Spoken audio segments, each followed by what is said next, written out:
Okay, good evening. I'd like to welcome everybody to tonight's shiur. Tonight, in Chutz La'aretz and Masei Eretz Yisrael, this is a time where we're joining parashiot. So I'd like to thank again Meir Gabbai and Jonah Hari for arranging the shiur, and for welcome all those who are joining us on Zoom and everyone who's listening on YouTube. Tonight, so we're going to dedicate shiur in Nishmat Rivka Bat Shaina and Clodia, Clodin, Blat Rוחמה Chana Zrifanam Livracha. Also want to wish Chaim Tovim and Arichut Yamim. Refuah Shlema for Gabriel Alam Bat Lea Malka, Elisheva Bat Sheva Bat Rivka, from Mamam Tikva Oshli Bat Rozet, and Yael Lea Bat Rozet. Kelna Rafana Lem Fuat Nefesh Fuat Aguf, Refuah Krova Lavo. So it's just interesting. I just mentioned it that this is the week that we join parashiot. This is where Israel and the rest of the world are going to meet. It's going to be the same. Joe. Welcome, Joe. Thanks. Okay, thank you for joining us. Yes. So I was always wondering, why did it take so long to catch up? I mean, we had plenty of other opportunities to join up parashiot. We've been apart for about 2.5 months. So there are a few answers given, but as I was just speaking, it occurred to me that this is the week before Tisha B'Av. And, this is the week where we're talking about Avat Chinam and the separation between us members of Am Yisrael, and this is a time to get together and join together, and even the parashat we're joining up together. So, having said that, that makes sense that this is a week where we come up and join together. So the opening of the parasha, what is it talking about? What's the opening of the parasha? Vaydaber Hashem el Moshe lemor. Tzavet bnei Yisrael, it talks about, one second, I got the wrong pasuk. Ele masei bnei Yisrael. These are the journeys of Am Yisrael. Asher yetzu me'eretz Mitzrayim, when they go out. And the parasha lists every stop that they passed on the way, 42 journeys. Vayichtov Moshe motza'ahem lemaseihem. Ve'ele maseihem lemotza'ahem. The journeys and to where they encamped. And then it goes to list, and they left. Vayisau me'Ramses, Vayisu ve'achanu beSukkot. And there's a whole long list. And I mention it every year, but I have to mention it. Like, what is the point of listing that? It's like you're reading. It's like you're reading a truth map. Yeah, this is where they left. This is where they traveled. This is where they camped. This is where they traveled. This is where they camped. Names and names, and there's 42 of them. Right, this is the 40-year journey. We're just like listing names of stopping places. So, what's the message for us? Surely the Torah can find other important lessons to teach us. Just listing like a name of places in the middle of the desert, which most of us have never heard of and never will hear of. Do you remember asking me the question? Do you have a suggestion for us? No, mine's blank.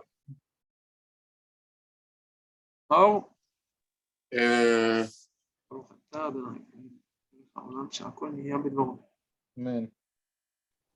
Yeah. To look back at it, like to see the journey again. Well, what's the point of seeing the journey again? What's the point of looking back? To remember what happened on the way. Okay. Why do you want to remember where you stopped? How relevant is that? If you're traveling somewhere, how often do you look back at where you stopped?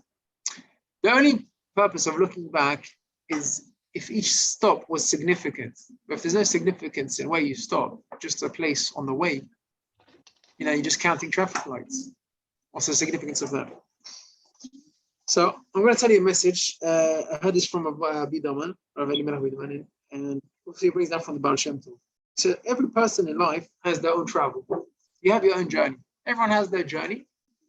So each journey has 42 stops, like the Membet Masot. Membet is a holy name. It's also the name, one of the holy names of Hashem has Membet Ptiot, 42 letters. And Habakkuk has 42 letters. And it has a spiritual significance. And he says everyone has their own journey and everyone has their own stops where he has to be. Now, if you ask me, where did I meet my good friend Meir Gabbai? We grew up here together, same community, me and Jonah Hari and Yaakov Gabbai. That's how we grew up. So you think, okay, we grew up because we met in the same shul. Sorry, we know each other because we met in the same shul. Or you met people from work, so you know them from work. So I explained to Rabbi Netanel, he said, that's not how life works. He said, God has plans. So God said, listen, Netanel Dadoun, you need to be friends with Joe and me. You're going to do good things for the world.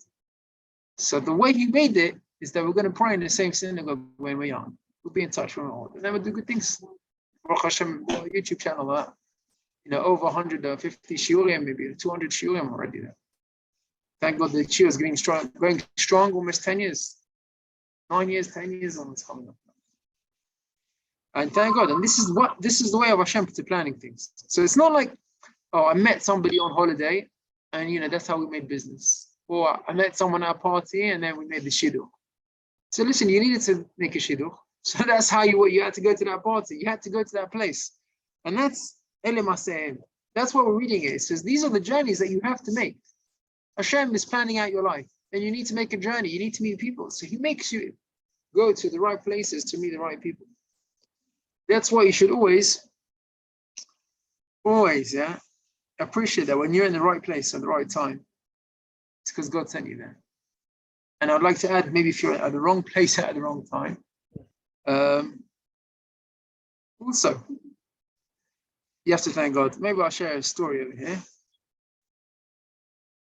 And okay, I'm going to mention it. I don't know if I should mention on the recording. I'm going to let you listen. Okay, I was driving somebody's car, a friend's car. He gave me a ride. It's happened recently. And then we were stepping out of traffic lights, and for some reason it was like a new car, and he needed to get the register of the car number plate. I said, listen, I'll help him. I was trying to help him out. While he was driving, and I was trying to sort out Pango for him on the car. So we got to a traffic light, and I said, okay, what's your number plate? He said, I don't know. Okay, so I asked, what's the problem? We'll stop by the light. I'll get out for a second. I'll get the number and I'll come back in. And all the cars stopped as at a red light. Yeah. And I just opened the door. And a motorbike came behind me. And the guy fell off his bike, yeah? So I felt terrible, yeah? I don't know if I saw him, I didn't see him, I can't remember if I looked. I don't know if I should have done that, I shouldn't have done that. But I opened the door. And I was genuinely trying to help a friend. And there was damage to his motorbike. Thank God there's no damage to my friend's brand new car. And we pulled over the side, then we changed the details. He took my number. I said, let's take care of whatever it was. Okay. Now, what's the point of the story? Afterwards, I went to find out if it was really my fault or not for opening the door, because he was moving on the wrong lane. It was red for us, and he was on the next lane going straight green. So he shouldn't have been in my lane anyway. So just for the record, but it happened to be that I knocked him off his bike, and there was some damage to his bike, some plastic damage. Okay. So I said, let me take care of that. I apologize to the driver. Now, afterwards, I was thinking, my poor friend, he's trying to help. I'm sure he's trying to help me, giving me a ride. And then I get into the mess. I said, listen, let me take care of it. I'll take for it, whatever needs to be paid. And the guy, he doesn't seem religious, but I was being very, very polite to him. I said, listen, if it needs to be paid, let me pay him. Now I was like, Gamzula Tova. I don't know what good can come out of this, right? Profit is going to cost me a few 100 shekel. Fine. Then I told him to call me up. He didn't call me. So I called him. I said, Shimon, what's going on? You want to send me pictures? He sent me a quote. And then we started talking. I said, listen, don't worry, I'm here. Send me pictures, we'll pay whatever needs to be done, don't worry. And then I told him the Gemara. Gemara says in Yerushalmi, also brought down in Gemara Shabbat. It said, Ten lebal chov ligvot et chovo. Let me translate what that means. The Gemara tells a story of Rabbi Yossi. That's right. And his house was burning on fire.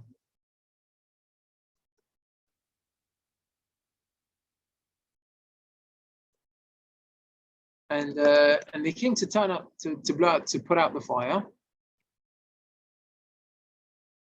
I'm not sure if it was on Shabbat. and you're allowed to blow out because of the danger.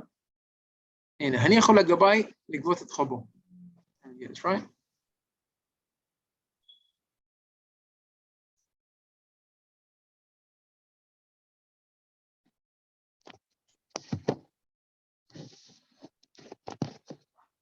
One second, I'm just trying at the same time get a quote on my laptop. Okay, the Gemara brings a few stories. One is in the Midrash. So I think it was Rabbi Yossi, and he said his house was burning on fire. And they came all with his friends with buckets of water to put out the fire, and he said, stop. So what do you mean stop, Rabbi? We're here to put out the fire, your house is burning. Those days is wooden house, and in a few minutes, the whole thing's down. Nothing's left. He said, listen, fire is min hashamayim. Fire doesn't come unless Hashem decides the fire to come. Hashem I need to pay something. Obviously, I've got a debt to pay, and he's taking my debt. הניחו לגבאי לגבות את חובו. Let the Gabai take what he deserves. If I don't let my house burn now, then Hashem will take it from me in another way. And they were shocked, and they didn't know what to do. They're going to start arguing with the rabbi. Okay, if that's what you want. So they put down the buckets. I said, as they put down their buckets of water, the house stopped burning. Just the fire just died out on its own. I don't know, maybe a wind came and blew it out. And the message from the Gemara is that at the same moment when he accepted upon himself the Gzerah from Shamayim, he didn't deserve any more. And that was when they could have put out the water physically put out the fire with the water that they brought. And they didn't need to, because Hashem stopped it by itself. And the Medrash says a similar story by Miriam bat Tanchum. That she went to dip in the sea, and the waves came up and they took away her garment, her head strap, safe, and just washed it away. And she saw that, and she said, "Enichu legabay legvot et chovo." It says in Madrash, "Kivin shetzidka alei et adin, ramaz hakadosh baruch hu layam v'chzir la et kelea." It means Hashem told the sea to tell the waves to bring her back what they took from her. That's an amazing story. That's an amazing story. So I was back to the guy with the motorbike, and I said to him, listen, whatever needs to be paid, I'll pay. Listen, I don't want to get involved with insurance because it's not my insurance, it's his car, I don't want his premium to go up. Let me pay for it, if that's what I need to pay. And I actually spoke to this guy, Khilani, about 20 minutes about Emunah, about Bitachon. He said, yeah, I used to start learning. I stopped learning, and I want to get back into it. Is this the driver or the driver of the motorbike? The motorbike guy. The guy with the damage. He said, yeah, listen, I love like people who learn Torah. And already then I saw, what was the reason for me to be in that place at that time. And Hashem wanted me to meet this guy, and obviously speaking to him, and obviously it made an influence on him. And you see, like, he opened up and he started telling me some personal things and asked me some advice about his life and his business. And I saw good things came out of that. And I see Hashem planning it. So whenever you need to be in a place, if you're in a good place at a good time or in a bad place at a wrong time, it's Hashem planning your journey. And this is what we're reading about, these 42 journeys in life, in the desert, it's journeys of life. Hashem takes you where you need to be.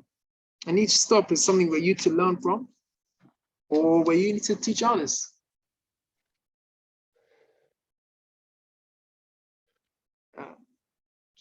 I know even people who faced tragedies tragically, but when they've learned from their experience and they go on to learn from their experience and to teach others in how to cope and how to deal with their difficulties.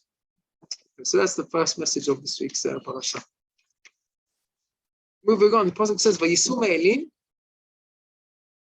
They went from a place called Elim, v'yachanu al Yam Suf.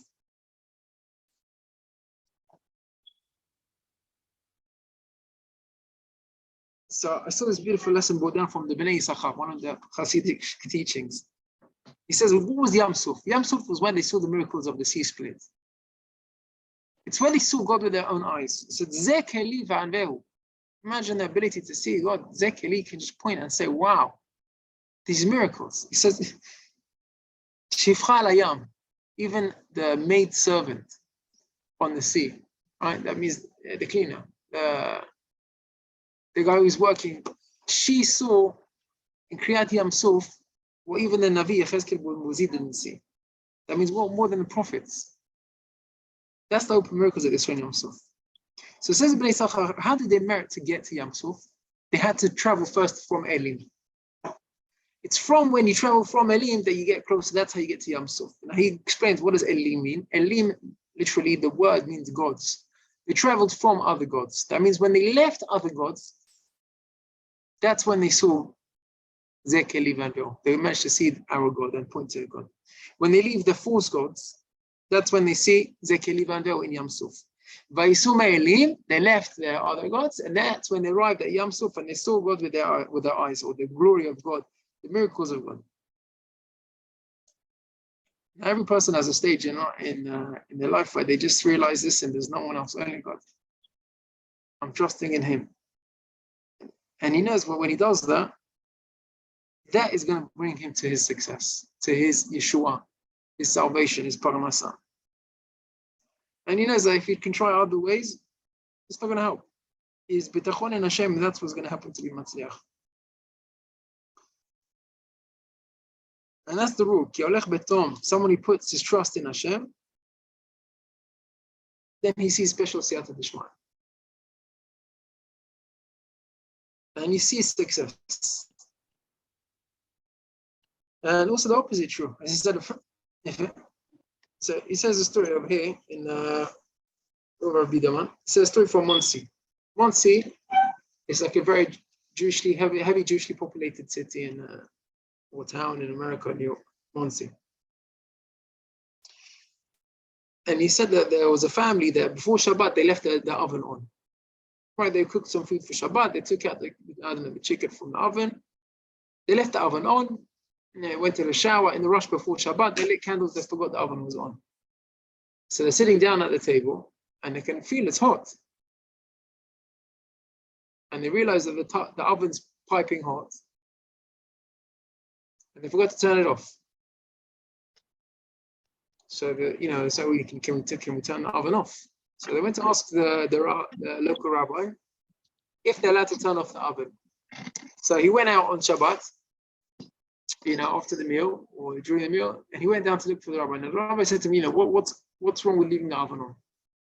What can happen? Is it dangerous? He said, I don't really know if it's dangerous. It's just the oven's going to be on. It's going to be very hot. If you don't go near it, it's fine. Apart from it's going to take up a lot of electricity.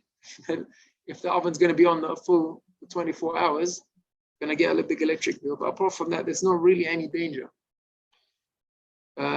So he said to him, listen, I can allow you if you do it, if you ask a goy to turn it off, then you can turn it off, because it's not really a danger.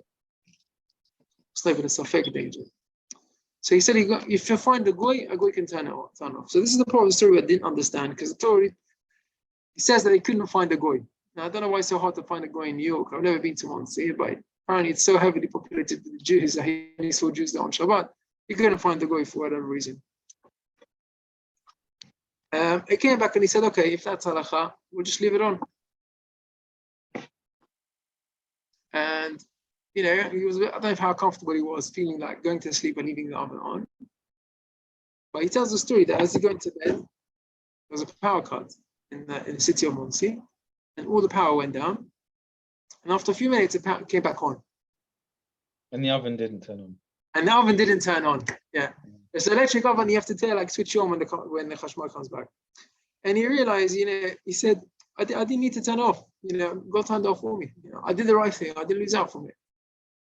I saved my electricity bill. And it's kachasal aneh kachasal hashemen, kachasal petila. That means when we read in Bameh Madlikin every Shabbat, what do we read? If somebody blows out the candle, switches off the light because he's scared of goyim, he's scared of burglars, or for someone who's ill, He's patur. It's Isur Rabbanan, is patur from that. But he says, Kechas al aner, kechas al hashemen, chayav. If you turn off the light because you're just worried about the electricity bill, you want to turn off the lights or the oven or whatever it is because of your bill. Kechas al aner, you're worried about the cost of the shemen. Kechas al shemen, chayav. That's chilul Shabbat, chayav skila. So I heard once from my friend, Rav Eli Besso. He said, why does it say kechas? Chas is someone who's worried about, he's concerned for the oil. Kechas al shemen. Kechas is as if he's concerned. Right, just to try and get this understanding right. What's the difference between chas al shemen and kechas al shemen? Chas al shemen is, it's a waste of money. Chabal to spend the electricity if you're not using it. So that's chas al shemen. What's kechas? It's as if you're worried about it. So it's a beautiful lesson. He said this. Otzot Shabbat is not in your pocket. If you leave the light on Shabbat because it's Shabbat, and Hashem pays for it. It doesn't touch your pocket. So it's only kechas. That shemen is not in your account. You're not paying for it. Shabbat's paying for it. But he's kechas, as if he's worried about who's going to pay for the bill of night, as if he turns off chayav. Chayav. And here you see that example. He left the oven on. Hashem turned off. So don't worry. So you see, if you go b'tmimut, the way of Hashem, you see siyata d'shma, you matzliach. Another story of the Pnei Menachem. Pnei Menachem was the previous Rebbe of Gur. And he bought a house. And he arranged with his, that they're going to evacuate, what's the word? Make the house vacant. They're going to leave the house before Pesach. And he rearranged dates for payments. And then he realized that the seller, it's very difficult for him to leave before Pesach, for whatever reason. So straight away he sent for him a letter. He said, listen, what we wrote in the contract that I want you to leave before Pesach, it's lav dafka. It doesn't have to be before Pesach, it's fine. Even 2 months after Pesach, take your time, don't worry about it. And then after that, he realized, if the guy can't leave, obviously he's pressured for leaving and he's got some issues, maybe he's pressured for the money as well. I've got the money available. Am I going to pay him? I'll forward in the payments. What's the point of just waiting another 2 months? Because that's when I have to pay him. Let him enjoy the money. I'm going to give it to him anyway. It's just sitting in there.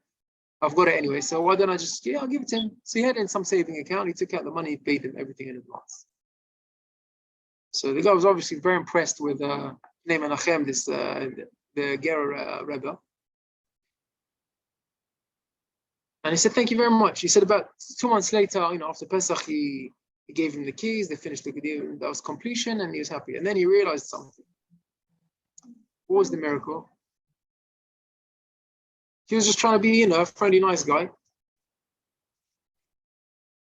He said when he took out the money from his savings account, the savings were actually invested in a private investor. And he said that after Pesach, or by Pesach, he lost all his investments, and all the people who invested in him, he lost all their money. And then it was like millions involved. It was like a massive loss in business.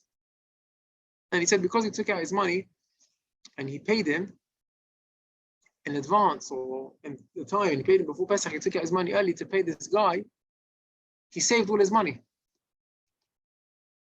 And if he would have kept to the dates that he wrote in the contract, he would have lost his money together with everyone else. So it came to be that the guy who was trying to do a favor for someone else, at the end of the day, was doing a favor for himself. And this is the main lesson that we try and teach ourselves. Olam chesed yibaneh. God, the way He made the world, that chesed comes around and comes around. Chesed comes back. You do good for others, and God goes good back to you. And here it was direct. He was trying to help out somebody else, and he ended up helping out himself and saving himself a fortune of money. So we see someone who goes, Tamim b'Hashem Elokech Robi Matzliach.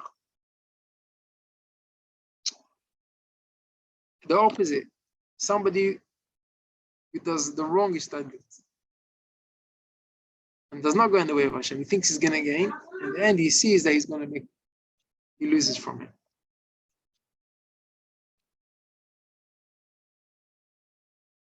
Someone does the wrong who thinks they're doing the right.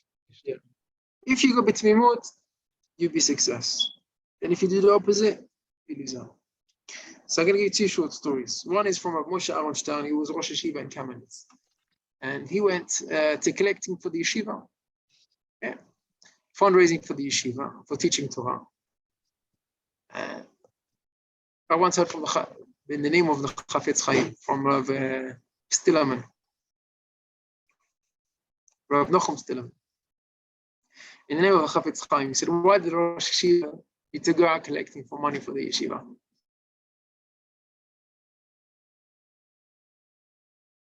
He said two reasons. He said one reason is because when Hashem gives wealth to wealthy people, he wants them to be connected with righteous men like Rosh Yeshivas. And they should have a relationship between them, and then you should help them to channel his funding into good places. And the other reason is for Zikui Arabim, to let everyone merit. It's not just one guy running the show, and all of the other Am Yisrael, everyone's for himself. It's called Yisrael Arabim. When Rosh Yeshiva goes collecting, he gives an opportunity for everybody to take part.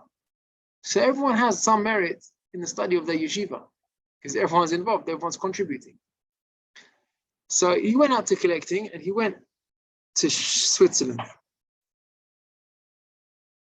Which means God's hand is not short. God can provide. And he decided he was going to go pray in a certain synagogue where all the big riches pray. And the people go there, and that's where they collect money from them. And then he found out about that synagogue that they're not makpid, they're not careful to daven the Amidah before the sof zman tefillah. Right? There's a certain time where you can pray shachrit in the morning.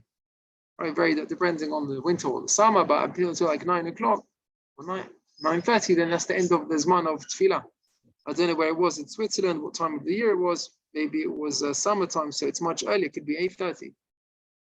So he was planning to pray there, and he heard that, listen, if you pray with them, then you're not going to do Amidah b'tzibur before the end of sof zman of tefillah. So he decided he's not going to pray that, and he's going to pray mincha. He'll pray the mincha. He won't pray the shachrit. He'll go to a different minyan, pray on time, like he's supposed to do, pray to God, and Hashem will help him.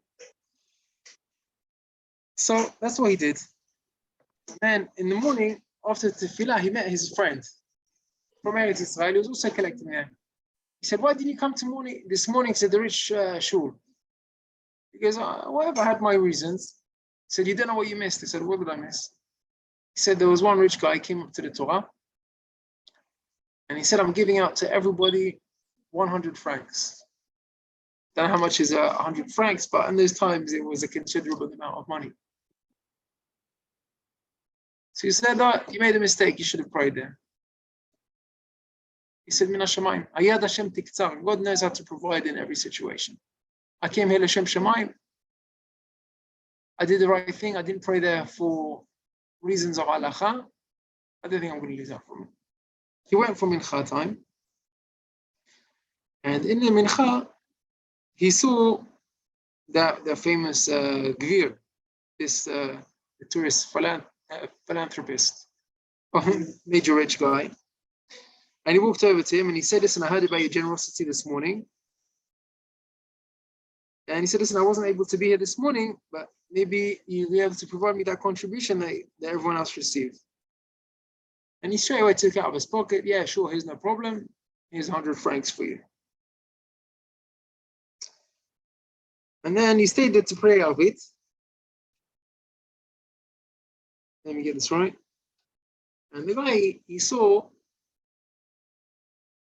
the way he spoke, it was very refined and very respectful. And he saw him praying Arvit.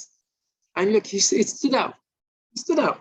So he went over to the Gabbai of the shul. He said, who is this guy who's collecting money? He said, oh, you don't know who this guy is. This is Rav Moshe Aronstein, the Rosh Yeshiva of Kamenetz in Eretz Israel. It's big Talmid Chacham, a special guy. He goes, already. So after the tefillah, he walked over to him and he gave him another 200 francs.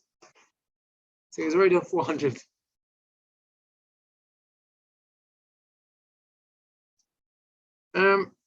He stayed there, and after the tefillah, he asked him, listen, he wanted to speak to him a little bit. And he started talking about him and what is he doing and what is he here. And he explained to him, listen, I came from America just now, and I came with a big amount of money to give out to tzedakah. That's why I gave out this morning to everyone 100. But I still have a lot of money left, and I was supposed to give it to charity, my maaser, and I've got a lot. Obviously, he did a lot of business, and he's got a lot of maaser to give away. But he said, listen, everyone's left, and I've still got to give it. So I've got another 1,000 to give away, and you seem, like an honest guy, and I want to give it to you.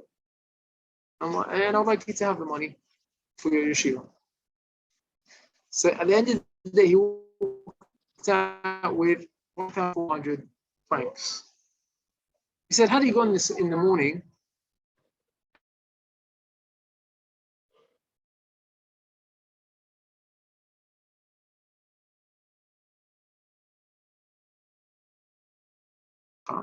and then he stood out. In the morning, everyone was there. It would just be another rabbi. Because he came in the afternoon, that's how he was noticed, and he asked the Gabbai about him, and he gave him all of his leftover money, and he gave him 14 times more. Hayad, Hashem takes out. Yad is 14. So 14 times 100. So he didn't miss out anything. So you see, a person always got to realize, what is the shtadut to do? HaKadosh Baruch Hu machin mitzadei gaver. Hashem prepares your footsteps where you need to go. Hashem wanted him to be there not in the morning, be there in the afternoon. To be careful with the mitzvot. You see, Hashem gives back whatever he needs. It's one other story which is brought down. I heard this from a Pesach Quran, and here he also brings a Rabbi Netanel from. It's a famous story of Rav Moshe Feinstein. Rav Moshe Feinstein was a great halachic posek in America. And one of the rich people in the community came to him in 9 days. 9 days is the morning period of the Beit HaMikdash. And the midnight hug is not to have haircuts, not to shave. Especially Ashkenazim, they don't shave for 3 weeks. And also not do business deals. We don't buy new houses or new furniture, new clothes in the 9 days. Now this guy, he had a special business deal, a business meeting, and he went to Rav Moshe Feinstein, please, can you allow me to do this business in the 9 days? And he said, can you push it off to after the 9 days? He said, no, I can't. It's a special meeting. There's a special companies.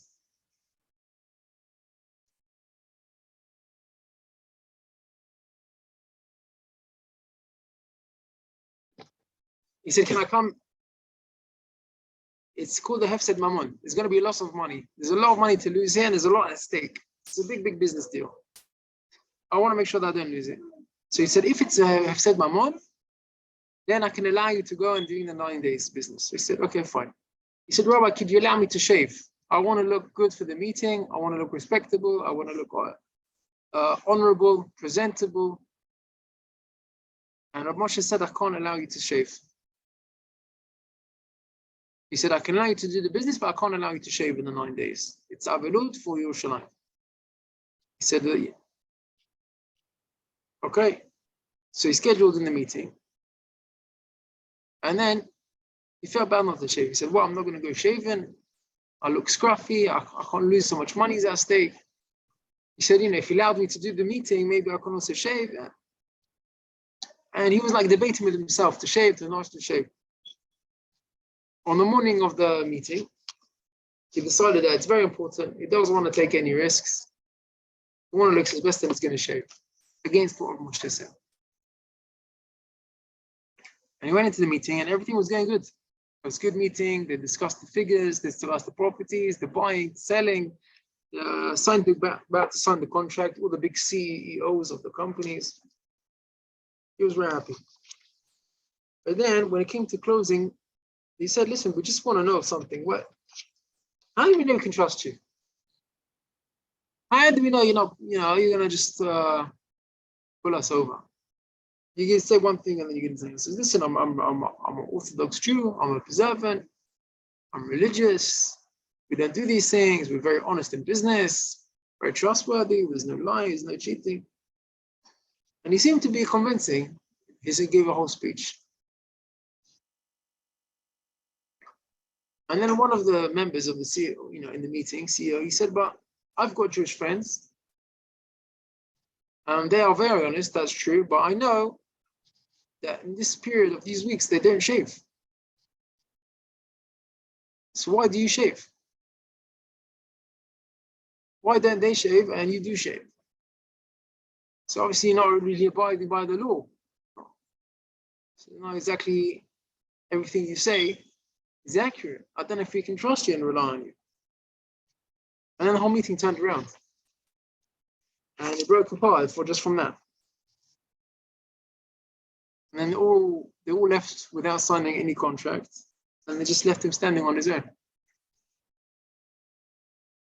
And then he realized that all the wealth in the world belongs to Hashem. Ha'osher va'on me'Hashem.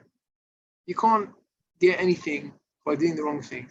You can never lose by doing the right thing. If you do the right thing, you'll be rewarded. If you do the wrong thing, you're going to lose out. You never lose out by doing the right thing. And I heard this, he also brings down from Rוחמה Kanievsky this following idea, which follows on really as well. Pasuk says, Ele shemot ha'anashim,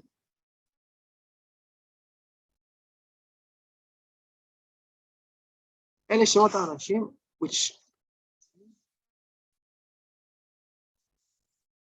let me get this right.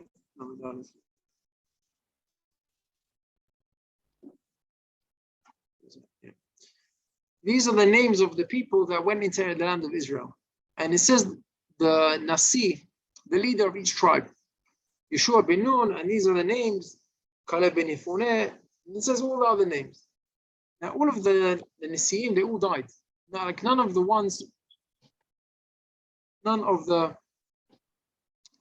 Nasiim that were none of the leaders of the tribes that went in as spies went into the land of Israel. They all died, right? So Reb Chaim Kanievsky asked the following question. It says like this. He said, why did all of the spies die? Because they were punished, right? Why were they punished? Because they didn't want to go into the land. Why didn't they want to go into the land? Because they knew that everyone in the wilderness is going to die, and when they go into the land, there's going to be different leaders. Now listen to this beautiful question, unbelievable question. He says, if they knew that they were going to change the leaders as they go in, so they said, let's stay back in the desert, let's go back to Mitzrayim, and then we can stay with our position, because we'll lose our position when we go in to Eretz Israel. Does that make sense? They didn't want to lose being the prince of the tribe. So the pasuk says, the only person who was different was Caleb ben Yefuneh. He didn't want to be with them. Now, if Caleb ben Yefuneh, he actually went in the end. So what's the praise? Obviously, you're going to speak differently because you've got nothing to worry about because you are going to go in. And in fact, he went in. This is Reb Chaim Kanievsky's question. Amazing question. Now, shall I explain again? Yes, please. Amazing question. Listen to this, Joe. So there was 12 spies that went in. 10 of them spoke badly about the land because they knew they're going to lose their position as head of tribes once they go in. This is two parashot ago, no? Exactly. Yeah, no, 3 or 4 parashat ago. Parashat Shelach. Yeah. So in this week's parasha, it mentions the names of all the 12 that went in. And who are they? 2 of them was Caleb ben Yefuneh and Yeshua ben Nun. 2 of the good spies, they actually went in. 10 of them didn't go in. And it says the pasuk, why did they speak badly about the land? Because they knew they're going to lose their position. But the pasuk praises Yeshua, Caleb ben Yefuneh for not speaking badly about the land because he was different. So Reb Chaim Kanievsky says obviously he's going to speak differently because he actually went in.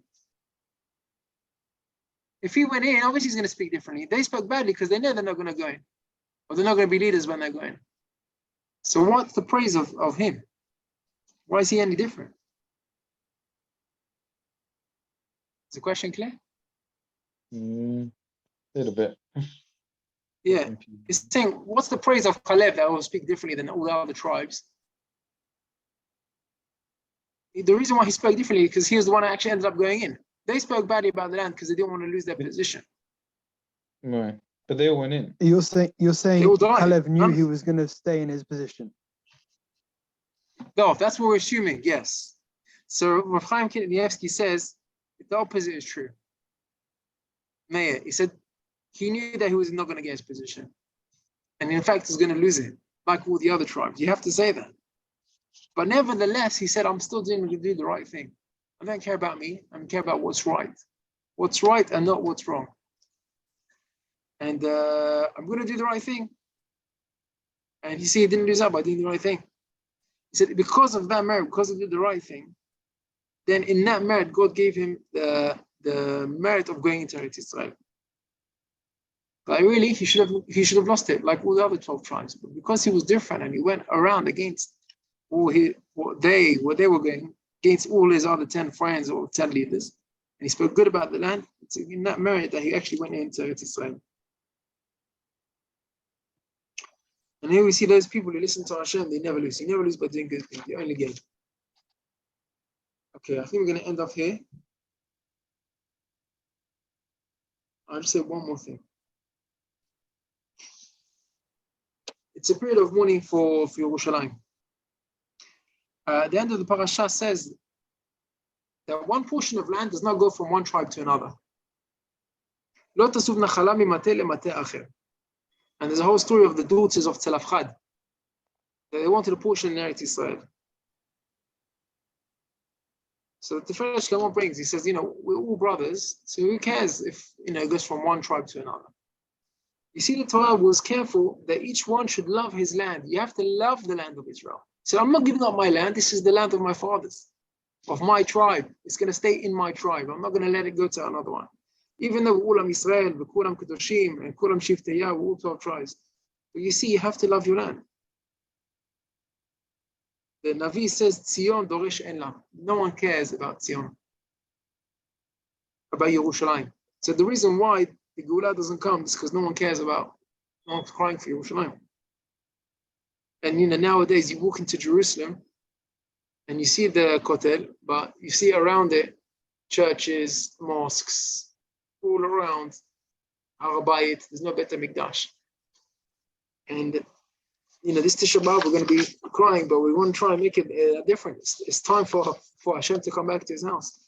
And we have to show that we care for the Jewish people. We care for the Yerushalayim, yeah. The Rav Yisrael Me'aptari, one of the Jews came to him and spoke to him about his personal problems during this time. And when he finished, he said, a terrible tragedy happened today to Am Yisrael. The guy was shocked. He's like, what happened today? He said, today there was no Korban HaTamid in the Beit HaMikdash. And he started crying, sobbing tears. The Rav Yisrael Me'aptari, he just cried. So there was no Korban Tamid. That's what I'm crying about. And how much of us we're all crying for ourselves and we don't cry for Hashem? They don't have his house. We don't have this the ability to see the glory of Hashem, to serve Hashem fully with our whole heart.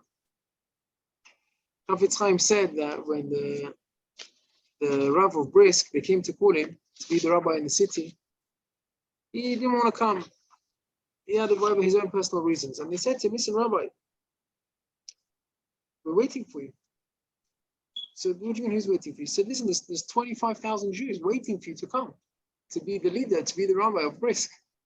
He said, what, 25,000 Jews are waiting for me? He quickly took his jacket and hat. He said, okay, let's go. So Chafetz Chaim said, if the rabbi of Brisk was leaving everything for 25,000 Jews, then of course Mashiach would come if we would just cry out to him and say, we want Mashiach. And this is the time to think about, when talking about the 9 days, we're going to start learning the halachot now of the 9 days. When there's no music, there's no meat, and there's no haircuts. But we shouldn't really be thinking about ourselves. We should think about the tsar of the Shekhinah and say, we really want Mashiach to come. And if Mashiach sees that we want him to come, B'ezrat Hashem, we will be redeemed. Amen. All right, so let's just remember what we learned today. That everyone has their own journey. You have to be at the right place at the right time. And even if you're in the wrong place, you're there for a reason. And everything happens for us for a reason. We all have our journey in life. And let's remember what we can learn from each situation and what we can pass over from our experience and the knowledge to help others. Let's remember the story that we learned in Monty. If money needs to go, it will go. And if he needs to be saved, it will be saved. He didn't turn off his oven and Hashem turned it off for him. He didn't need to put out the fire turned off by itself. Let's remember those who go b'tmimut in Hashem provides for them. Let's remember the story that the Rav Rosh Yeshiva went collecting and he lost 100 francs in the morning, but he got back 14 times more by the afternoon. Let's remember the guy who didn't listen to Rav Moshe not to shave. He lost a big business deal because he didn't listen to his Chachamim, didn't listen to Rav Moshe Feinstein. You can't go against the way of Hashem. Follow and be tamim with Hashem Elokeinu. And let's remember that Hashem, He provides for everyone. We've got to do it in the right way. If we do it in the right way, then we will be rewarded and will work for our benefit. Let's remember Caleb ben Yefunai. He went against all the other Nasiim and he spoke good about the land. And he was the only one who merited to go into Eretz Israel. It was because he spoke good about Eretz Israel and didn't go with everyone else that he actually merited to go. And let's remember this is the week that we want to cry and think about not ourselves, but about Kadosh Baruch Hu, about Bet HaMikdash, and for Am Yisrael to be redeemed, we'll be close to Hashem. You have to realize, Rambam says, every person has the ability to be like Moshe Rabbeinu. Everyone. Me, you, everyone who's listening to the shiur, according to the Rambam, we all have the ability to reach the greatness of Moshe Rabbeinu. On the opposite, to be as bad and wicked as Yerovam ben Nevat.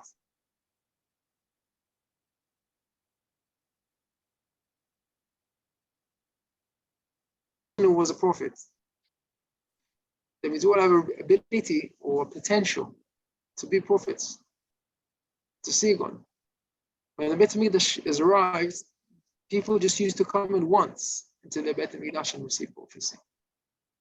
So just realize, what are we missing when we don't have Bet HaMikdash? How great we can reach if we have it. And maybe that is a reason to think about all of Israel as a cloud. Imagine if we all have that greatness with us. And we're able to fulfill really what we're supposed to be as a mission and to be a light to the nations. Or Goyim, Am Israel. I hope you enjoyed this year. Thank you for listening. And I want to wish you Shabbat Shalom. Invite you Hashem.